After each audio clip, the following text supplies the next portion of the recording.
Hello, this is Archie Dunlop with Talking Astrology with Archie on Saturday, May the 6th, 2023. A few days ago, I talked about Hans Martin Schleyer, the former Nazi student leader and SS officer who was murdered on October the 18th, 1977. His murderers, or assassins, however you want to call them, were the Red Army faction in Germany. And today I want to talk about one of its members who has his birthday today. Yes, that is Andreas Baader, who was born on May the 6th, 1943. In many respects, he is a bit of an icon.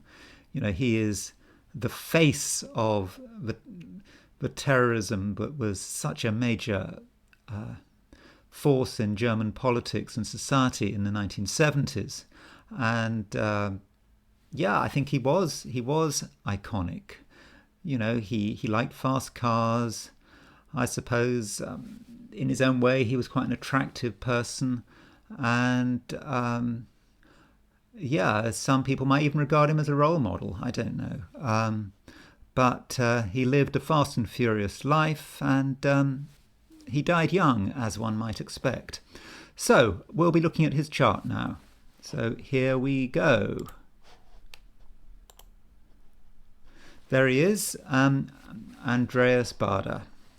Very 70s face, I think you'll agree on that. And he was a Taurus. As I said, May the 6th. Oh, that's today's chart. Let's look at Andreas Baader. Yes, there we go. Born on May the 6th, 1943, 12:05 a.m. in Munich. That's the advantage of Germans. Germans are very good at keeping good birth records. So with Germans, you often know what time they were born. And with the Taurus, we get a natural link with terrorism, I think, because, you know, Taurus is the sign of the terrorist. I've said this before. I think it's because Taurans are very focused on something. They decide that a cause is important, and then they put everything they've got into achieving it. So if we think of other Taurian terrorists, we've got Timothy McVeigh, who was responsible for the Oklahoma bombing. He was a Taurus. He absolutely believed what he believed in. He believed that it was necessary to blow up a government building in Oklahoma City, and he was prepared to pay the price. And of course, he was executed in a federal prison. Born on the same day, I mean, very different year, but same day as Timothy McVeigh, once you make the adjustment for calendars, was Guido Fawkes. He was the one who put gunpowder under the Houses of Parliament in London in 1605 with the aim of blowing it all up so that there could be a Catholic restoration. He believed in it. He believed that, you know, his cause had to be pushed through, so much so that he was prepared to die for it. As far as other stuff about his horoscope is concerned, I think we need to consider his biography. Andreas Baader didn't finish school. He didn't have any degrees. He was a bit of a drifter, and when he was 19 in 1962, he saw at first hand in West Berlin police violence, and this had a big impact on him. And as a result, he linked up with other more educated people who got him involved in the struggle, and soon it wasn't just demonstrations, but it was actual acts of violence. For example, in 1968, he set fire to a department store in, I think, Frankfurt, in protest against the Vietnam War, even though Germany was not involved with it. And he was involved in the other big struggle of the day. These two things that upset people in the late 60s and early 70s was firstly the Vietnam War, and secondly was Palestine. These two causes, late 60s, early 70s, was something that the Red Army faction were strongly motivated by. I mean, of course, it drifted into other things like the fact that you had employers were trying to smash the workers, led by that man Hans-Martin Schleyer. Remember him, the former SS officer who'd now found his niche working for German industry. And so here is his chart. A lot of Gemini, though. Gemini kind of is a bit of a balance to the Taurus. Gemini likes variety. He wasn't able to to stay with his schooling. He likes trifles like, fast cars. I think he was arrested once because he was speeding in a stolen car. You would have thought you should be more careful if you've stolen a car and you're an urban guerrilla. You don't go speeding in stolen sports cars. That's just not a good idea. But what I find kind of interesting about this chart is that this is the point of this is the southern point of the chart, the culminating point of the chart. This is the anti-culminating point of the chart. And you'll see that pretty much all his planets except for Mars are on this side, on the western side of the horoscope. And to my mind, this suggests a person who was a follower and not a leader. He didn't have much of an education, but he mixed with people who did have an education. And they were the people with the ideas, who knew what was going on, and perhaps they led him in. So perhaps he was perhaps led astray. And matters are not helped by the fact that he had no planets in fire. These are the fire signs are Sagittarius, Aries, and Leo. Yes, he's got Pluto in Leo, but Pluto is a discovered generational planet. I don't think that really counts as a fire planet. Everyone born for a decade and more in the 40s and 50s would have Pluto in Leo. So having no fire it's like this. Fire is about the spark. It's just having a feeling. We know what's going on. We know what we want to do. It's having intuition. And if we don't have any fire in our chart, that often means that we have to find that spark from somewhere else. We keep looking. We find we're in this empty world looking for inspiration. All that planets in Gemini, what's the point? And suddenly he finds it. He finds these people, these educated people, got educations, who they're into revolutionary ideas, and he finds people who give him the spark that he's been looking for so long. So maybe he got his spark from his girlfriend, whose name was Gudrun Ensign. She was born a few years older from him, born in 1940. She hanged herself on the same day that he shot himself, but more about that later. And she was a Leo. So maybe he found a spark from her and other people in the revolutionary milieu that he came up against, but he got involved in. So perhaps that's rather sad. Perhaps he was led astray. And I know that might be a controversial view.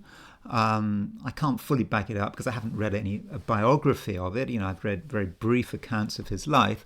But that's my hunch, looking at his horoscope. There's also the question of his purpose. Now, in astrology, the purpose is usually seen from the midheaven. Up here, midheaven, Libra midheaven. That's not the point. We have to look at what is actually aspecting the midheaven. As you know, I am into midpoints, and we can see that Mars is here at 13, 14 Pisces. Saturn is here at 12 Gemini. So Mars and Saturn are making a square with each other. And the midheaven is on the Mars-Saturn midpoint. Now, Mars and Saturn as a pair can be about frustration. They can be just feeling we need to get something, we need to do something, but we don't know what to do. How are we going to get out our frustration? Okay, it seems part of him that tries to gets out his frustration by driving cars at high speeds. That's one way of dealing with Mars-Saturn. You could be into drumming. That's another way. But yet another way would be blowing things up, shooting things, setting them on fire, and so on. And with the midheaven on his Mars-Saturn midpoint, I think that's how it worked. He saw his direction and his purpose through that Mars-Saturn, and Mars-Saturn are the pair connected with death and destruction. So I think really that works extremely well. Now, as far as hypothetical planets are concerned, Cupido, which is like about union and relationships and love, is aspecting his midheaven. You can't see it on this chart, but it is making a... let me quickly show you where Cupido is.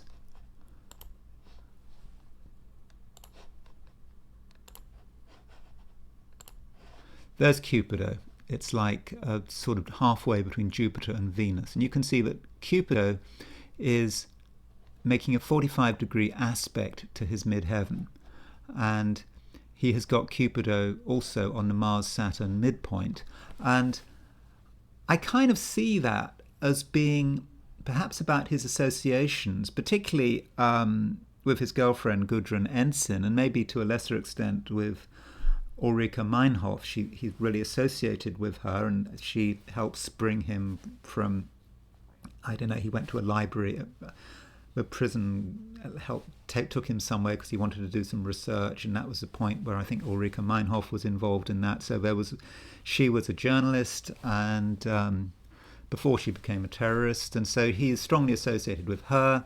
And Mars and Saturn with Cupido on that Mars-Saturn midpoint, the idea of killing yourself at the same time as your girlfriend, I think in different locations, in different ways. His Gudrun Ensign, she, on October the 18th, she hanged herself, and Andreas Baader shot himself. But there's something there with the Cupido aspecting the Venus-Mars midpoint that kind of chimes, that sort of makes sense. And, it's making the 45-degree aspect to the midheaven. This was his direction, and this was where it all ended.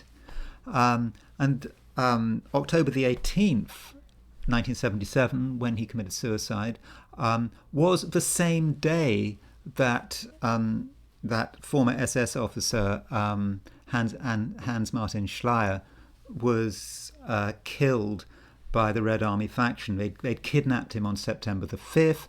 I think they were trying to actually get the release of Andreas Baader and others. They were holding him. That's why they were keeping him alive. And the moment they saw that they'd committed suicide, that was it. That's when Hans-Martin Schleyer was killed. So they all died on the same day. And if we look at the solar return for Andreas Baader, remember this is the chart for his birthday in 1977. Set for May the 5th, 1977 in Munich, and we can see that because he was born in Munich, we can see that he's got Uranus in the 7th house, square Saturn, and its opposition the Sun. And perhaps by symbolic measure we get a sense of timing here, because you can see that Uranus is about 4.5 about 5 degrees, about 5 degrees off the sun, and it's a solar return. So 5 degrees, you count May, June, July, August, September, October. So that kind of takes us to October, um, which is when he committed suicide. We also note that Moon is in the eighth house, opposition Jupiter. In astrology, the eighth house is about death. So I think that sort of works quite well, and I think his chart does illustrate that when you're doing astrology, you do need to look at the solar return. Though you do have to be careful. Solar returns as a technique are very hit and miss. So you have to ask yourself, when you're making a prediction based on a solar return, firstly, is there anything else going on astrologically which chimes with it? Because in astrology, you're often looking for not a signature of something, not just in one place, but in two places or even three places. So how does it relate to that? And also, what's going on in his life? If we know that he's in prison, and we know he's not the kind of person that's going to want to stay in prison, and we know he's got a solar return which is quite violent, then it's probably a reasonable estimate, a reasonable bet he's going to commit suicide, or someone's going to kill him. I mean, we don't know for sure that he committed suicide, or we don't know for sure that Gudrun Ensign killed herself. It might have been the German state that killed them. We just don't know. We don't know for sure. But I suppose, using Occam's razor, most likely they committed suicide, but it's not 100%. But anyway, the solar return is giving us good information there. And if you're doing a chart, trying to make forecasts, always look at a solar return. One other thing, I've had arguments with people about this. When you set up a solar return, I always use the place of birth, not the place you are on your birthday. Always try to set the solar return for your birth location. Anyway, let's turn now to today's astrology. Not a great deal going on. The moon is in late Scorpio. It's void of course in Scorpio. It's going to be a day for most of us, nothing much is going to happen. In late Scorpio, we're not going to have the emotional intensity that we perhaps had a day or two ago. The full moon is starting to break up, so we may feel that things are kind of returning to normal. So that's good. On a more negative note, there are some rather nasty midpoints around. Venus is on the Mars-Saturn midpoint. So that indicates women who are, because Venus is about women, perhaps young women as well to be more precise, but it can be women in general, who are feeling not great, who may feel that the weight of the world is on them. At the absolute worst, Venus on the Mars-Saturn midpoint is dead women, because Mars and Saturn are the death pair. So, women in general, massive generalization here, have to be a bit careful with Venus on the Mars-Saturn midpoint. Venus is also the planet of love, so relationships could become nasty, could take a turn for the worse. There could be negative thoughts, feelings about destruction and death and that kind of thing. So I mean, relationships are not going to be great, I don't think, because of having Venus on the Mars-Saturn midpoint. Also, over the weekend, Hades is on the Venus-Mars midpoint. Now, Venus-Mars, as we know, is about sexuality and sex, and Hades is about the low-life, criminality. So Hades on the Venus-Mars midpoint is about prostitution. It's about sex for money, contractual sex. It's things that are sordid and disgusting, and often of a sexual nature. So stay away from that. I don't know what you're doing with your life. I don't know what turns you on, but be careful with Hades. Hades on the Venus-Mars midpoint, and stay away from things that are sleazy, however attractive they might be. Just play safe. Don't let Hades get you. What else? Pluto is on the Mercury-Mars midpoint. We've already had that, but Pluto's going retrograde. We had that a few weeks ago, I think. But Pluto on the Mercury-Mars midpoint represents a person who is actually very persuasive, violently persuasive with words.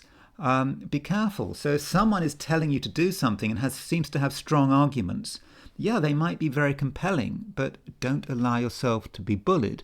And it works both ways. We ourselves could be the ones who are Pluto on the Mercury-Mars midpoint, being bullies, using words to get our way. Is that what you want to do? Do you really want to get people to do things they don't want to do?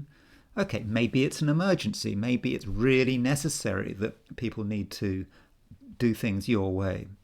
But think about it. Think about the morality of the situation. And yeah, don't be a bully. Now, as far as the 12 signs are concerned, here are my quick forecasts for the 12 signs. Aries, 4 stars. You can see light in the strangest of places. Taurus, 3 stars. The way a relationship is now might not be how it is tomorrow. Gemini, 3 stars. It's worth making an effort to make the finishing touches. Cancer, 2 stars. The photograph is starting to overexpose. Yes, you can have too much of a good thing. Leo, 3 stars. You can start preparing for a move, or at least an upping of the pace. Virgo, 3 stars. There is only so much that can be said. It will soon be time for reflection. Libra, 2 stars. There is something nasty in the air that compromise on its own can't sort out. Yes, Venus, your ruler of Libra, is on the Mars-Saturn midpoint. Scorpio, 3 stars. It's time to let go, to stop trying to control the uncontrollable. Sagittarius, 4 stars. Hold on, things are about to get a lot better.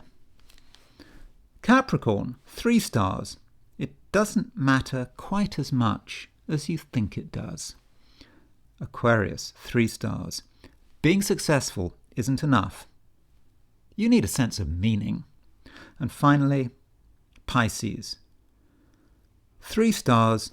It might be the weekend, but there are new responsibilities to consider.